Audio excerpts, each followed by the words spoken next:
Lord of the Mysteries. Chapter 58. A Train of Thought. The next day, a Monday morning, Klein, who had the day off, didn't leave home. Instead, he gave Melissa his letter directed to mentor Cohen Quinton and more than enough money to buy stamps. He entrusted her with the job of mailing the letter at the post office near the Tingen Technical School where she studied. After breakfast, he slept in to make up for the lack of sleep caused by the previous night's work. He only woke up because of his stomach's grumblings close to noon. He heated up some leftovers from the night before and ate them with a loaf of rye bread. Klein grabbed a newspaper and entered the bathroom on the second floor. Whenever he did that, he couldn't help but sigh at the lack of a cell phone. After about 7 or 8 minutes, he left the toilet refreshed and washed his hands.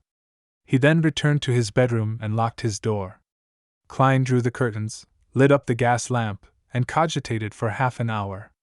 After practicing his spiritual vision, spirit dowsing, and dowsing rod for half an hour, he spent another hour mentally reviewing the mysticism knowledge he had gained recently. After doing that, he ripped up the old newspaper and crumpled them into a few balls. He wrote on them, "Moonflower candle, full moon essence oil," and other names of materials. He followed the prescribed steps of ritualistic magic in his head in order to master every little detail. Until he was entirely familiar with it, he didn't intend to try ritualistic magic because it was both a waste of materials and also easily attracted danger. He repeated again and again until he picked up his silver pocket watch patterned with vine leaves and took a glance. He realized that it was 2:45. He considered for a few seconds and brought the scraps of old newspapers to the kitchen on the first floor to burn them. While doing so, he made sure he was in an optimal state of mind as he prepared for the tarot gathering. Locking his bedroom door once again, Klein didn't wait for the clock to strike 3. He planned to enter the area above the gray fog ahead of time. He wanted to seize the chance to explore the place thoroughly. As Klein stood in an empty spot in his room and started walking counterclockwise, he suddenly worried that Justice and the Hanged Man had yet to enter a suitable environment. He thought of a particular matter. Would they be disturbed or discovered? He had previously mentioned to allow Justice and the Hanged Man to apply for leave ahead of time if they needed to be absent from the gathering for some reason such as being unable to find time alone or unexpected circumstances. It would have been an almost unsolvable problem for Klein in the past. There was no way he could build an entire server-based internet by hand in a different world, right? Any technology beyond the telegram could expose him. But now, he had suddenly found inspiration from ritualistic magic. Ritualistic magic borrows the powers of others by seeking the help of different existences. Similar incantations would make it clear who it is directed to in the beginning, such as the Evernight Goddess or the Lady of Crimson. It would be a description of the unknown and clandestine existences. Then, can I amend the chant and redirect the beginning of the chant towards myself? Directed at me, this way, even if Justice and the Hanged Man conduct the ritual in different locations, I would receive their messages. Klein suddenly felt fresh insight as he began analyzing the likelihood of the method working. There are 2 difficulties. First, I am not an incredibly strong high-level sequencer. Even if the description of the incantation was directed to me, I couldn't possibly receive the request. Second, how can I ensure that the description of the chant is directed at me accurately, and doesn't stray away and hit some other unknown existence that fits the description? That would be incredibly dangerous. Klein paced back and forth, deep in thought for a possible workable solution. He went in circles with silent footsteps. Then, he naturally linked the matter with the mysterious world of the gray fog. Even if I can't receive the message, that doesn't mean the gray fog can't. Its connection with the crimson stars can drag a person into the space directly, regardless of where they are in the physical world. I could consider tying myself to the mysterious space together during the directed description.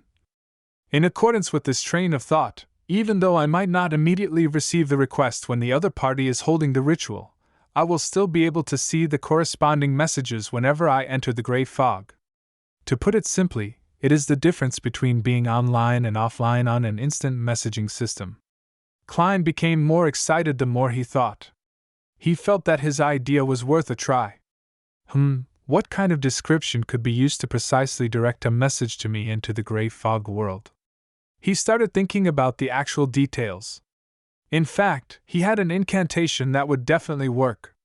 It was none other than the lone translation of the celestial worthy of heaven and earth for blessings. But herein lies the problem. He would lose control of the gray fog and lose his leading role. He could only exclude it. The fool from an alternate world? No way. It is quite accurate, and there is almost no other existence that fits the criteria, but it would expose my biggest secret. Klein thought of one incantation after another, but he crossed off each one. After about 7 to 8 minutes, he finally decided on the description of the first paragraph that directed to him. The fool that doesn't belong to this era.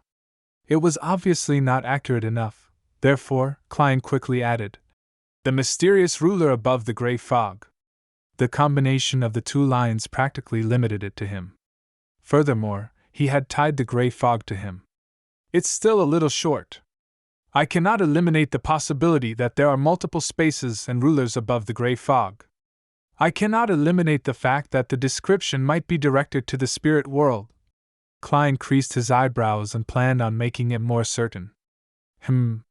He thought for a full minute and finally decided on the last part of the description.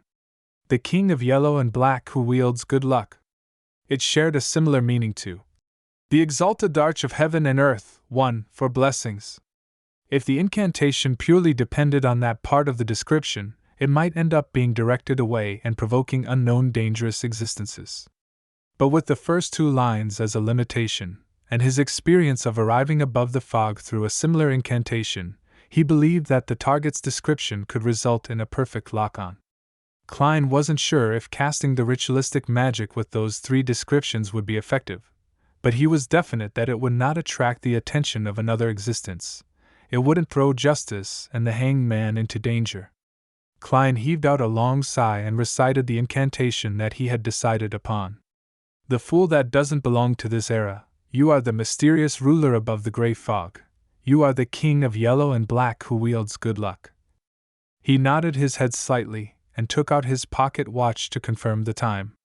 It's already 2:58. Without further thought, Klein put away his pocket and entered. Cogitation. Soon he chanted and took 4 steps counterclockwise to form a square. The most ferocious noises and heart-stirring roars were heard once again. He felt the headache that was even harder to deal with than the pain of consuming the seer potion. The pain was not a sharp pain that tore through his head. It was a throbbing pain that made him manic and irrational. It was a pain that left him in chaotic confusion. Klein controlled himself using cogitation and tried hard to ignore the voices. The muttering and murmurs receded like the tides. His body became ethereal, along with his spirituality. Everything seemed to float. The boundless gray fog appeared before his sight, the crimson stars at varying distances from him, just like pairs of eyes. Above the gray fog stood the palace, lofty and towering like the home of a giant. It was as though it had been there for millions of years. All Klein did was will it, and he disappeared from where he was, reappearing at the seat of honor at the long bronze table with 22 high-backed chairs. The effect of the ritual is definitely fixed, Klein muttered. He tapped his glabella gently and allowed the fog to engulf him, ones thicker than before. According to the description of the hangman, if Justice had become a spectator, it would be best not to reveal any of his tics before her. Without any time for exploring, Klein extended his right hand and formed an invisible connection, connecting him to the 2 familiar crimson stars. On the roaring blue waves of the Sonia Sea, an ancient sailboat was sailing with the wind. Alger Wilson locked himself in the captain's cabin and made the ghost ship provide him the best protection. He opened the pocket watch before him and laid it next to the brass sextant. The clock was ticking without joy as it exuded nervousness. When the hour hand, minute hand, and second hand aligned, there was an explosion of crimson before Alger Wilson. It ignored the layers and layers of protection he had placed over himself. Sigh. His sigh reverberated across the captain's room. Backlund, Empress Borough. Audrey Hall laid against a down feather pillow and glanced at the yellow paper in her hand. Her gem-like eyes looked like they had two souls spiraling slowly in them. Her gaze was calm and cool, as if she were waiting for a play to begin. As the crimson red erupted, she looked at herself being swallowed with complete detachment. Above the gray fog, in the magnificent palace, on the ancient and mottled long bronze table, Klein, who had already activated his spiritual vision, looked over when Audrey Hall's figure began to form. He was not surprised to see that the colors deep in her aura had blended together. It became pure and serene, like a lake that was clear and reflective. She really did become a beyonder. Klein was just about to move his gaze away when he suddenly saw the chair belonging to Miss Justice change. The bright stars on the back of the chair moved swiftly, forming an illusory constellation that didn't belong to reality. That constellation was familiar to Klein because it was one of the symbols of mysticism. It was a symbol that represented Giant Dragon. Spectator. Giant Dragon. Klein restrained himself from shaking his head and looked over at the back of the hanged man's chair. Typically speaking, it was impossible for him to see the back of the chair from his angle, but this was where he was in control. Everything presented itself according to his will. The constellation on the back of the chair had not changed, but since Klein had grasped the basics of mysticism, he wasn't as ignorant as before. He could recognize that it was the symbol of Storm. Sailor. Keeper of the sea. Storm. That's reasonable.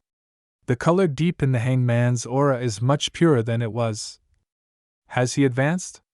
Oh yeah, what about the symbol behind my chair? Klein suppressed his impulse to look, rapped the edge of the long table thrice just like before, and smiled as he said, "Congratulations, Miss Justice, you are a beyonder now." He can tell straight away? Audrey was stunned and smiled faintly. "Thank you, Mr. Fool, and thank you, Mr. Hangman. That was much faster than I thought," Aldrich Wilson said honestly. Klein didn't continue the topic but tapped his glabella and said with a smile, "Lady, sir, have either of you found Roselle's diary?" 1. In Chinese, yellow refers to earth, and black refers to heaven.